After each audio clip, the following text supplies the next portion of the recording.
Good morning. On today's show, we'll find out what's hot and happening this weekend with Mix FM's Que Pasa. Plus, the November Man opened in theaters on Wednesday, and entertainment reporter Jim Ferguson sat down with the superstar actor Pierce Brosnan for an inside scoop on the movie. And the Humane Society of Southern Arizona's Speak for Animals Telethon continues today. Find out how your donations help to address the challenges of pet cruelty. I'm Alex Steiniger filling in for Amanda. And I'm Maria Parmigiani. The Morning Blend starts right now. It's a great day, so make it everything you want it to be. It's yours and it's mine.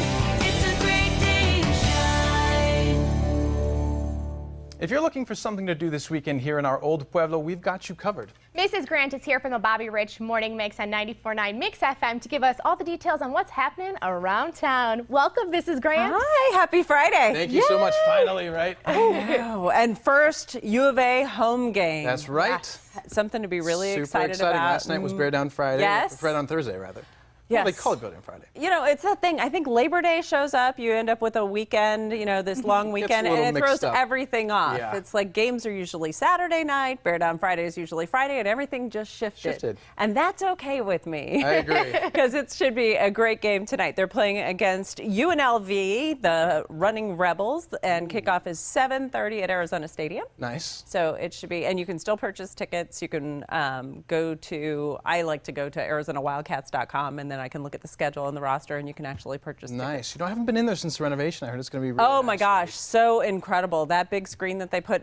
One of the things that I found most impressive was I remember watching coverage on KGUN 9 one day, and it was right after they had the screen put in and people were tailgating on the mall.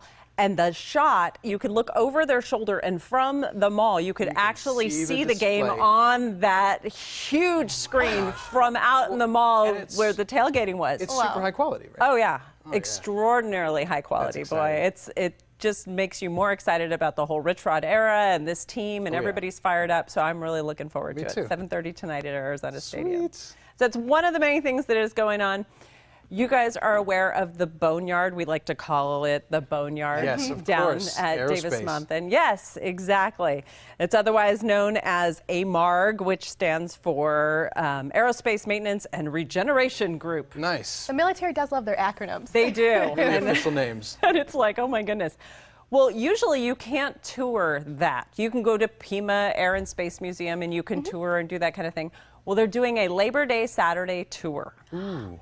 Which is very cool. It's this Saturday. It actually starts at Pima Air and Space Museum. That's where you go, and they put you on an air-conditioned bus. It's $7 for you to tour. They're running Super cheap. 4 different ones on Saturday, 10 a.m., 11:30 a.m., 1:30 p.m., and 3 p.m. And you realize that it is much bigger than you think it is as you're driving down Kolb Road and you're looking over there It's like at these things. 4,000 planes, isn't it? Something like that? Yes, 4,000 planes on the property, and you get to stay in an air-conditioned, bus and tour the whole thing. So it's Nice. kind of cool. For $7, start off at Pima Air the whole Museum. family, right? Yeah. Yeah, I was going to say, what are the ages? All Absolutely. ages? Yeah, all yeah. ages. Absolutely. Because you're going to stay on the bus. It's not like you're going to be running around on the property. Yeah. Although I have pictures of myself at Pima Air and Space Museum. Every plane that had one of the little teeth on the front of the plane, I managed to go stand love behind to make it look like it was It eating reminds me. me of Mickey Mouse. For Exactly. For some reason. It's probably something that you watched as a child. Probably just coming back to me. Just I know floating. for me it's like Bugs Bunny cartoons and things like that. Maybe that's what I meant. It could have been, for all you know. We have some legends here in Tucson. right, I heard The about Frampton Guitar Circus is yeah. going to be going on at Ava Amphitheater at Nice. Casino del Sol Resort. This is amazing because not only is it Peter Frampton, who that's just a name in and Show of me itself. the way. I love that song. Absolutely. Show me the way. Now there's B.B. King, Ooh. who's also going to be there with him. Buddy Guy is also going to be there. So that's why they're calling it the Frampton Guitar Circus. I mean, these are some amazing artists. Hugely. And they're all going to be on the stage at Ava Amphitheater Sunday night at 6 o'clock at Casino del Sol Resort. It's going to be an amazing show. That's perfect. We have off on Monday, so stay out late Oh my Sunday God. night. That was the thing when we all heard about it. We were like, oh, Sunday night. Oh my Wait a gosh, minute, Labor we Day, can stay Labor late. Day. We were all excited about it. So. Excited for that. As we all know, we recently lost Robin Williams, who is just an Tell me about amazing, it. amazing individual. And so the Loft Theater has come up with something. It's very cool. It's a tribute to Robin Williams, and at the same time, the proceeds are going to benefit Cope Community Services right here in town. Right. And so what they're doing is all weekend long, they're going to be playing some of his shows. Very family-friendly shows, All the especially movies, like- Jumanji. Ooh. I love Remember it. Jumanji? Yes. So they're doing Jumanji on Saturday. They're doing Goodwill Hunting on Sunday. And then Monday, because it is Labor Day and the kids are out, Hook. I love. Oh, I loved Hook so much. That big mustache. Oh, yeah, and Mr. Sweet. absolutely. Oh, my Robin gosh. Williams. I know when I found out, I was just so devastated. Everybody is so devastated. Such an amazing and talent. He's brilliant. And these are just some of the great pieces that he's done. I mean, and think about the different acting that he's done in these. Jumanji, Goodwill Hunting, It's an amazing Hook. tribute. So all shows are at 11 o'clock in the morning at the Loft. And again, it's going to benefit Cope. Excellent. So that's pretty cool to be able to tie those two things in. I was That pretty is. excited about that. And if you want to take a day trip, you could go down to Sonoyta. They have one of the longest running rodeos. This is the 99th annual.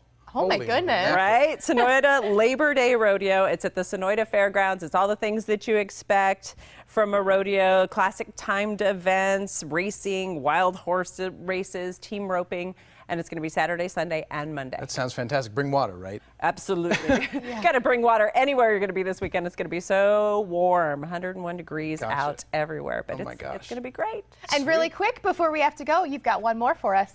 I do have one more for you. I have the Bisbee. Yes. Oh my gosh. Okay. So here was the thing about the Bisbee. This kind of blew my mind when I was reading about it. Party like it's 1909. And I thought, Oh my what on gosh. earth does that mean? What a throwback. Well, it's at Brewery Gulch Days is what they call it, but it's spelled days as in like dazed. Like daisy. Oh, like Daisy confused. Exactly. So it's very cool stuff, like a chili cook-off. They're doing a Chili. water balloon contest, Fun. bed racing, Nice. and they're going to have a kissing booth. So I guess Oh this my is what gosh. they mean about party like 1909. Yes. But it's fun. It's down in Bisbee. It's at right in their little Brewery Gulch Days is like right in the middle of the town square, and it's Sunday from 8 a.m. to 5 p.m. That So it's kind of sounds all amazing. days parties. You know, you go down to Tombstone and do stuff like that. Well, in Bisbee, they do things a little differently. They do. Well, Mrs. Grant, thank you so much for coming on today. Thank you, Sounds like an guys. exciting weekend. Bear Down, Arizona. Woo! You can listen to Bobby Rich Morning Mix every weekday morning on 94.9 Mix FM, Tucson's at-work station. To find out more, just head over to mixfm.com. And we're happy to mention your event during our next KPASA segment. Just send an email with all the information to kpasa@TucsonMorningBlend.com. Coming up.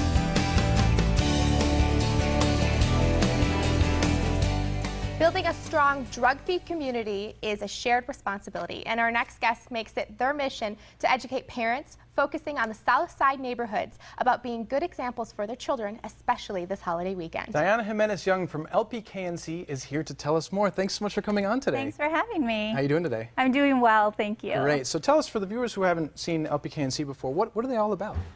We're a local coalition that actually focuses in on the South Side, and we work with other coalitions in Pima County to really try to educate and raise awareness with parents around the dangers of drugs and alcohol, and really just trying to keep our kids safe. I know that we're all trying to do the best we can given what we've got, so limited resources, but really trying to just encourage people to get on board and help us out. And especially this day and age, right? Absolutely. It's becoming more and more of a problem.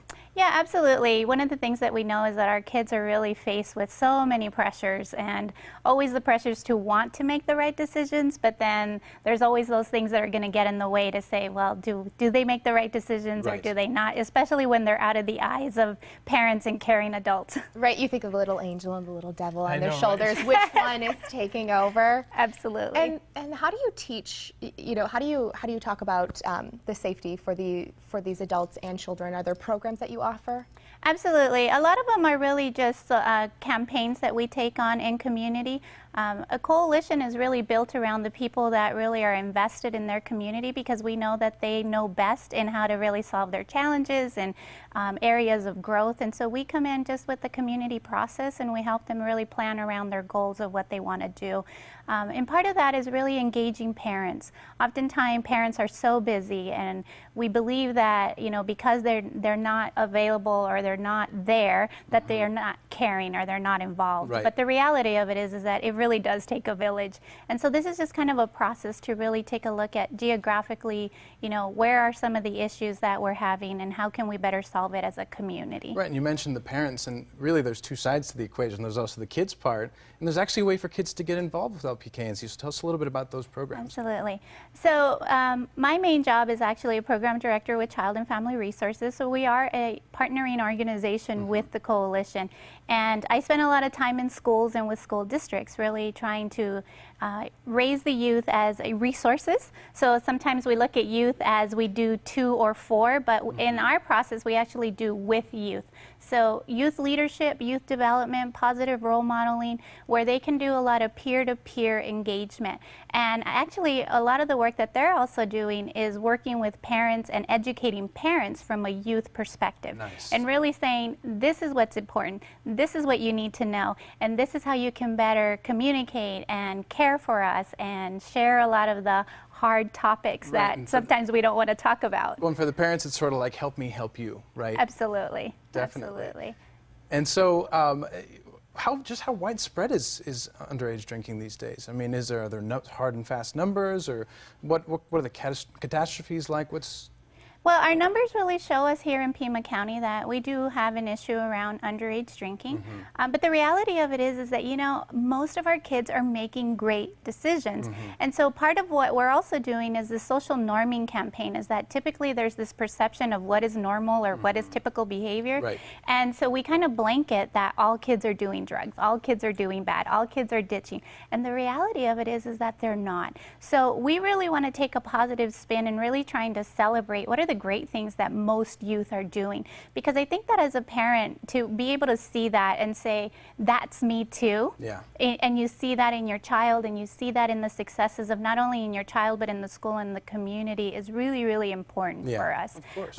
But the data does show that we do have about 24 to 27% of our kids who are drinking. And the danger is That's that actually it is. And we know that the younger they start, the more likely that they're going to have issues down the road. And the consequences are grave. You know, a lot of the brain development is affected, a lot of school success and academic success that really does get in the way of our youth. And we hear about a lot of the tragedies, unfortunately, after the fact. You know, the drinking and the driving, the suicide rates that we all know, somehow or another, they're all interconnected. And so we really are just trying to do a lot of primary prevention early on, and using our youth as a way to educate community as well. Definitely. And what are the ages that these children are starting to drink that you're noticing? Well, unfortunately, our data is showing that first age of initiation of alcohol can be as young as 10 years old.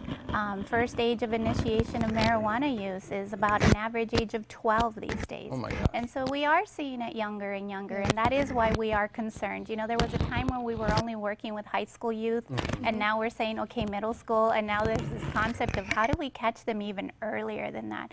So we really are encouraging parents to really talk with your children. We know that it's tough, but we're here to help and to support, and we're here to say, what are some simple ways to be able to do that, to connect with your kids, talk to them about the stuff that's important to them, because we don't know what that is, to really care for them. And when we say care, it's really a different way for us to say, check in. Who are they with? Who are they hanging with? You know, who are their friends? Exactly. And use time in the car, because we all know that we spend so much time in the car, It's a you great know, point, actually. getting kids to places and to just say, you know, use that time to communicate with them. Kids really just want to be listened to, and take that opportunity to talk to them about who are their friends, who are they hanging with, Right. what are you going to be doing this weekend, Just what be do they aware. hope to get out of that. And even with our little guys, I think that we can really begin to really build on the family values. We're not here to tell families what their values are. We're here to say build on that as a way to begin to have those important conversations so early on, so that hopefully we are making a difference down the road on that data that we're not seeing 10-year-olds drinking early on. Absolutely, and I'm sorry that I have to stop you right there because it is such an important subject. But LPK, thank you so much for being here. I almost brought you. Thank you. I mean, wonderful. LPKNC, the Liberty Partnership Keno Neighborhoods Council, reminds you not to serve alcohol to those who are underage this holiday weekend. For more information, call 623-3533 or log on to lpknc.org.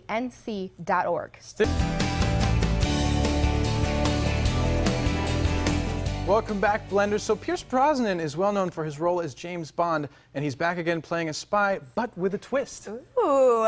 Also, the sequel to Sin City is in theaters. Here to tell us about The November Man and Sin City, A Dame to Kill For, is entertainment reporter Jim Ferguson. Well, good morning, Maria and Alex. Our Hollywood happening today looks at the spy thriller, The November Man.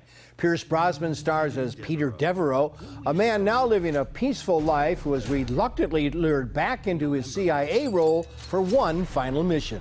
We just don't get spy thrillers like this very often and this good. So thank you so much. Well, a million thanks, Jim. Really, I'm very proud of the film, and to hear it coming from you makes me even stand that bit taller. So it is a genre which I love and had the good fortune and luck to be part of, starting with, I suppose, James Bond or Fourth Protocol, The Tailor of Panama, all these films. I started to count up how many times we've done this, and I stopped. I mean, we've done this so many times, you know, and you play that genre so well. Would you agree with me, Pierce, that this film is relevant to international politics today, very relevant?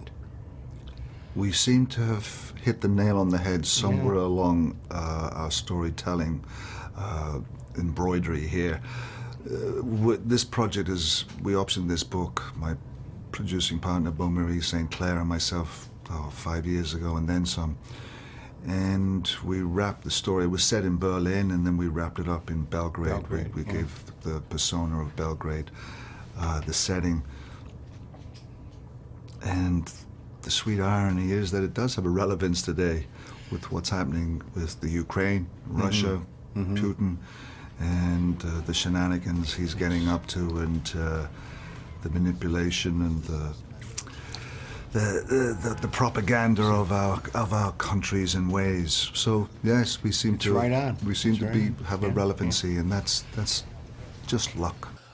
The November Man is certainly a spy thriller out of the past, which I am a big fan.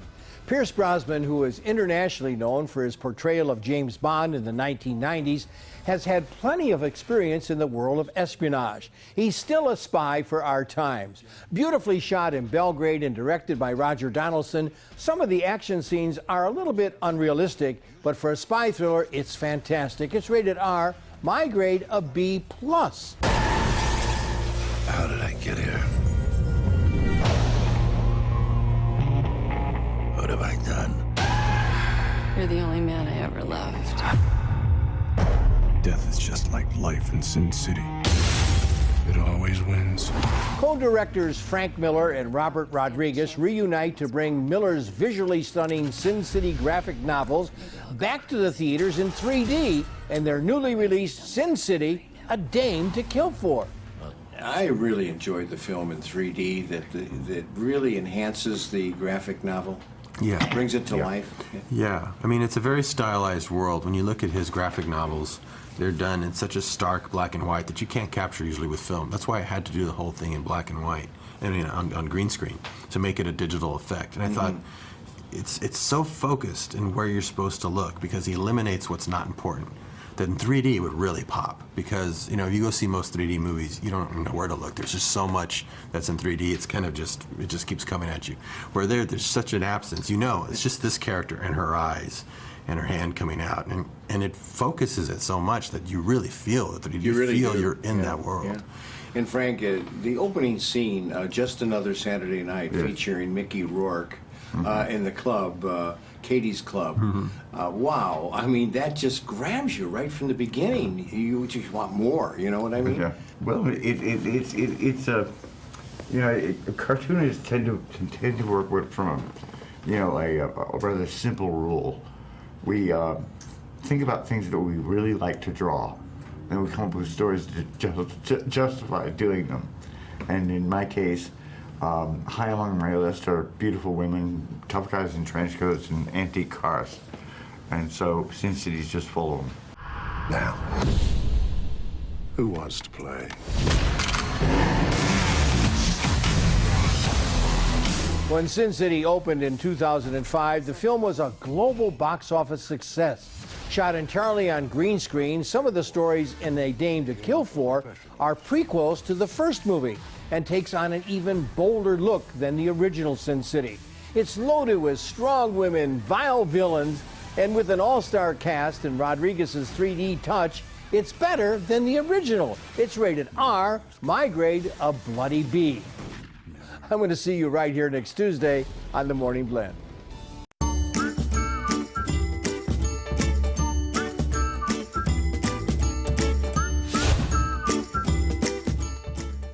All week, we have partnered with the Humane Society of Southern Arizona to help raise money for the shelter so that every animal gets the opportunity to have a wonderful life. It's the last day of the telethon, and we're excited to learn how close we're getting to their fundraising goal. I'm so excited. Oh my gosh. We also want you, our viewers, to speak for animals, and we will be talking about ways you too can help save lives. Once again, here's this week's third co-host, Samantha from the Humane Society of Southern Arizona. How are you guys? Doing well. How about yourself? I always love to hang out with you because you're so much fun. You too. Yes, You Always. are. And it's the last day of the telethon, Yes, so it we is. are hyped up. We are ready to get things started. So as always, we know that I start off with some thank yous. So I'd like to thank some donors. Presenting sponsors, Freedom Smoke USA, thank you so much. V. Scott Veterinarian Specialty Center of Tucson, thank you so much for your donation. Our title sponsors, Geico and Long Realty Cares Foundation, who will also be here later today. Oh, yay. Thank you for your donation. Our WOOF sponsor, Camp Bow Wow. They were here earlier this week. With Daisy. Yep. We have some dedication donations that have actually come in, which is a really very How sweet. unique cute. way to donate, and also remember pets. So Kathy Beddingfield for Gidget, their HSSA princess. Frank Arsuelo and Jamie and Jim Bauer, who are also volunteers at the Humane Society. So they are also donating. How sweet. And then we have winners for these beautiful baskets, as These we are can amazing. see here. All this week, we were letting everyone know that they could donate any amount and they could receive a basket. So I have winners. Drum roll. And the winners are Karen Van Heys and Patricia Jansma. Nice. Woohoo! Congratulations. You guys get these beautiful baskets. that Chock were- full of good stuff. Yeah, put together by Sarah Gromley, of course. Nice. Artsy. Yeah, so at this point, are you guys ready for me to tell you our totals? Please. Yes, Hit us I'm with dying. the numbers. Are you I don't know. nervous? Do you have any guesses? Oh, man. Go ahead, Maria. Please. What do you guys think? I don't know. Did we make it to the goal already? We're close. We're close. We're very close. We're getting there. Okay. Okay, so as of now, we have fundraised $19,900. Woo! That's a huge Which step. is amazing. Oh my We're God. so happy with Yeah, this. You can't knock that. That's amazing. However, we still need $10,100. Okay. We'll get there. It is up to you, our viewers, our volunteers, our animal advocates out there, to please donate 881-7401, or you can donate online at hssaz.org/telethon. And how long is the telethon going on for? Through the weekend? Today is the last day that we're going to be with you guys. However, lines will be open, or not lines, but the hssa.org/telethon will be open online through Labor Day. So if you haven't donated, you can still do so. And as we know, the show does replay. So if you see it, please donate. As we were talking about earlier, all of this is possible because of you, our viewers. Hugely. We want you to speak for animals, and without you, this wouldn't be possible. We're a nonprofit, 501c, so of course that means that we have zero affiliation to any other shelter in town, nationally or locally. So without you, we couldn't do this. That's very well said. And I'm optimistic. I mean, it's such an amazing campaign. Oh, it is. And, you know, it really touches close to home. And this whole week, we were talking about different stories and people that have been influenced by pets. And they just enrich our lives. I can't express to you how passionate I am working here at the shelter. But also, not only myself, but every single person that I work with is so passionate about what they do. And so So your contributions definitely help us out with this, and you're a backbone for us, really. And Samantha, I can feel your passion. Like, I it's just know, radiating off of you. I I'm so love it. I love it. I'm so excited. And you did mention that volunteers are a big thing that you need, right? Oh, volunteers are huge. So right now at the Humane Society, we have in our database about 1,000 volunteers. But believe it or not, that is, not enough. We still need more people to come in. We have different places where everybody can volunteer, whether it be with pets or photography or data entry. Whatever your talent is, whatever your gift is, our pets can use it. So. Excellent. Samantha, we'll be seeing a lot more of you Yes, this we show. will. Thanks, guys. See you in a bit. As the oldest and largest nonprofit animal welfare organization in southern Arizona, the Humane Society thrives because of you. Any donation, big or small, makes a big difference. And if you call right now and donate $500 or more, you'll get a pair of tickets to the Humane Society's premier fundraiser, Puttin' on the Dog. Call 881-7401. That's 881-7401. You can also make a donation online by visiting hssaz.org/telethon. That's hssaz.org/telethon. Coming up.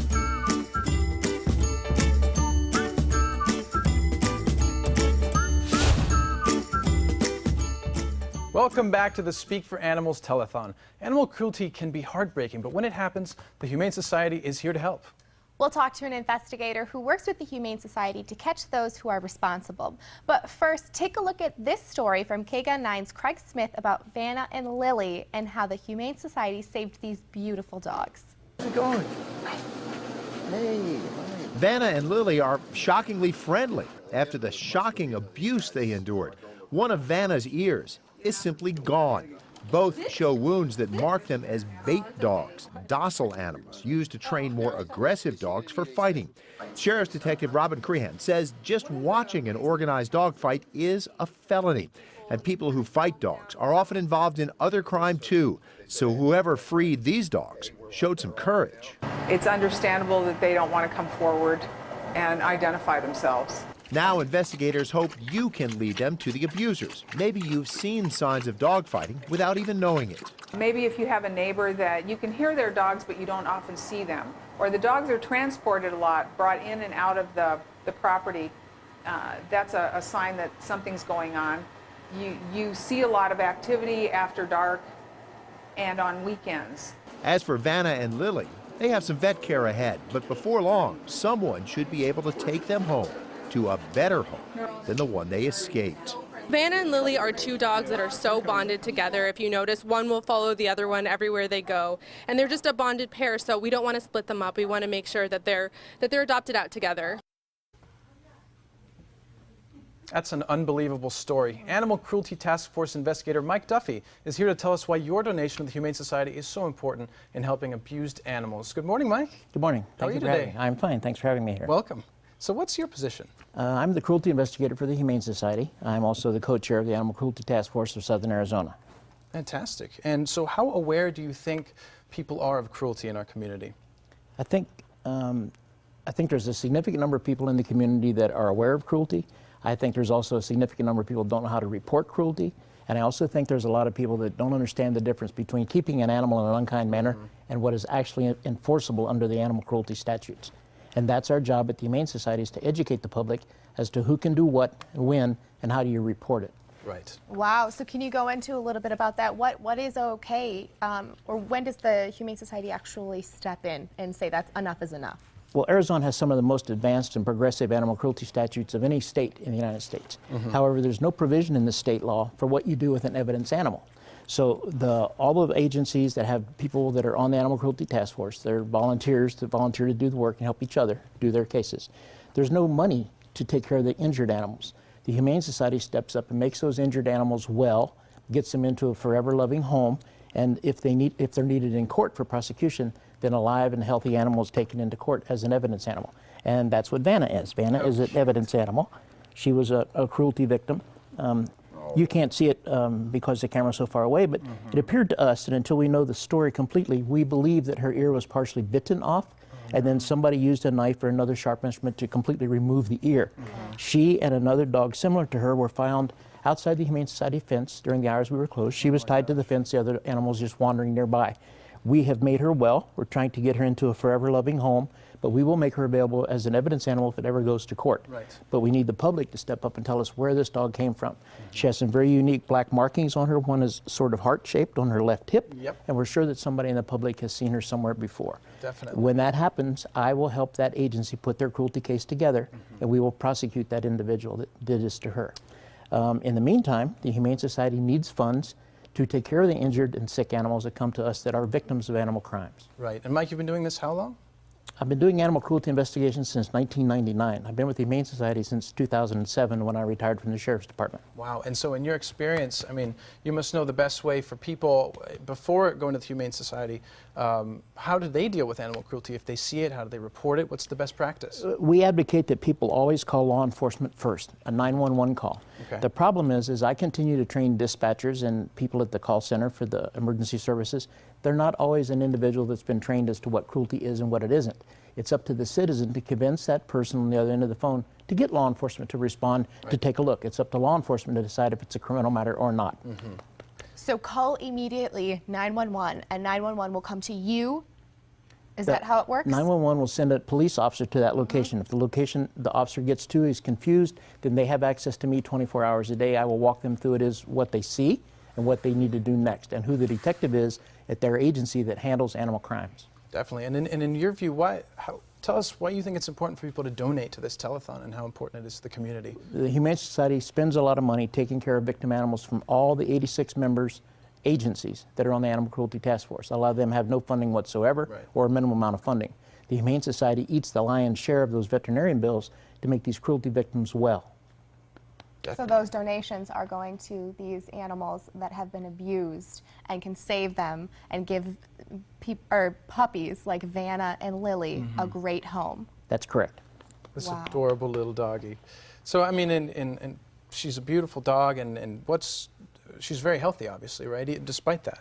She's got a better attitude than I do most days, and the fact that she has this hearing deficit. I mean, I think she hears just well, but how do you test a dog? You can't ask her what she hears. Right. In my next life, I want to come back as an individual that can actually hear what the animals say, and we'll straighten all this out then. Wouldn't that be an animal whisperer, that would be But for now, fun. we have an animal missing one ear, and she's a perfect pet. She'd be a perfect companion animal for someone here in the community. She's a wonderful doggy, and she's adoptable, obviously, right? That's correct. Okay, wonderful. And where can people go to find out more about the Animal Cruelty Task Force? The Animal Cruelty Task Force has a website. It's very easy to remember. It's act-az.org. Okay. Wonderful. act.az.org. Fantastic. Well, Mike, thanks so much Thank for coming you, on Alex. today. Appreciate it. Thank you very much. Thank you. Saving abused animals is just part of the mission of the Humane Society of Southern Arizona. Any donation, big or small, makes a big difference. And if you call right now and donate $500 or more, you'll get a pair of tickets to the Humane Society's premier fundraiser, Puttin' on the Dog. Call 881-7401. That's 881-7401. You can also make a donation online by visiting hssaz.org/telethon. That's hssaz.org/telethon.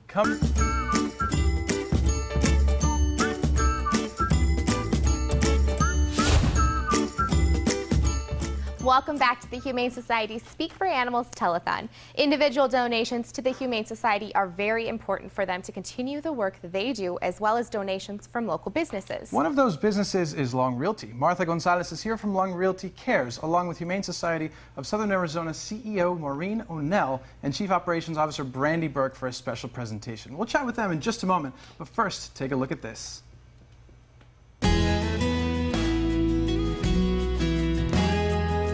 This is Joy, and she was named Joy by our children because of the joy she brings to our home. She's a wild one. She loves running and enjoying our Arizona desert. Long Realty Cares Foundation is a charitable arm of Long Realty Companies.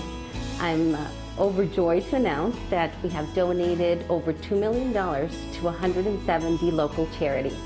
And this gives us a wonderful avenue to donate to a multitude of worthwhile charities in the communities that we live in. Long Realty is participating in the telethon because our company is filled with animal lovers and pet owners, and they know the importance of the Humane Society and the work that they do.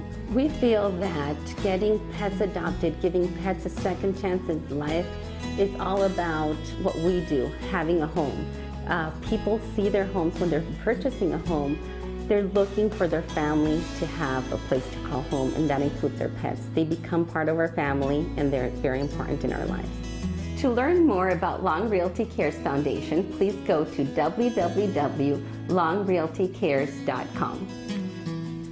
Gosh, what a wonderful video. And Absolutely. actually, Maureen, we were speaking before the break, and we were making comparisons between what Long Realty does and what you guys do, finding homes for pets. Absolutely. Long Realty has been involved in our community, giving back to the community for over a decade. And we are so appreciative and admire that. Because we're all about our community, and what you do is help us do what we do. So your organization helps people find homes, right? Find the home that is right for them, and really helps them settle into their lives. We do the same thing with our dogs, and so your contribution, your commitment to us helps us be stronger. So we thank you for that very much. Thank you, and we thank you for the work that you do. Long Cares Foundation is committed to our local community, and a good community means having a good home for our pets and caring for them. So congratulations, and we hope this little bit helps. It absolutely does. Thank you. And you're presenting them with a $3,000 check. That's amazing. What do you think, Vanna? And Maureen, how much does it take to like daily operations? How much would it cost? I'm going to blow your mind a little bit here. Oh my gosh. Okay, so our annual budget just to run our organization in 1 year costs over $6 million. Wow. Oh my God. So we That's have a lot. It is a lot of money. We do a lot of things. You all have helped us present that over this past week. We do, the cruelty investigation. We do medical treatment for those that come in that are so vulnerable. We try to stop the pet suffering and overpopulation through spaying and neutering. We do education programs. We're just deep and wide in this community, and it costs $6 million. Right, it's a huge operation. Why wouldn't it? Right? It does, yeah. And one of the interesting parts of that is for us to be able to continue our really important work. We need to raise $2 million every year. $2 million. Wow. Right. And really quickly, Martha, what would you say to other business owners, other companies, to encourage them to donate to this cause? What I would tell all of you is to please donate. Everything makes a difference, time and money. We are in a hard situation, but we also have to make this a better community to live in. Please help us. Please help our pets. Make this a better place to live. Every penny helps. Definitely. And on a personal note, what's been your favorite or most heartwarming moment working with the Humane Society of Southern Arizona? Well, we were able to adopt some pets there, so obviously we have a very personal relationship. They moved on with my sister, so we adopted two, just like these two cute little ones. So it's very personal. They do a great job, and you can help. Please donate. Well, ladies, thank you so much for coming on today. It's an amazing donation for an amazing cause. It is. Thank you for being here. Thank you. Any donation, big or small, makes a big difference. And if you can call right now and donate $500 or more, you'll get a pair of tickets to the Humane Society's premier fundraiser, Puttin' on the Dog. That sounds cute. It does. Call 881-7401. That's 881-7401. You can also make a donation online by visiting hssaz.org/telethon. That's hssaz.org/telethon. And now here's Amanda with another reason your donation to the Humane Society is so important. With every donation, whether it be cash, food, toys, blankets, they all go to directly benefit these amazing animals, just like little Moki here and his brother Shiny. So any donation that you can give to the Humane Society goes directly to these animals. That is pretty amazing, and every little bit counts.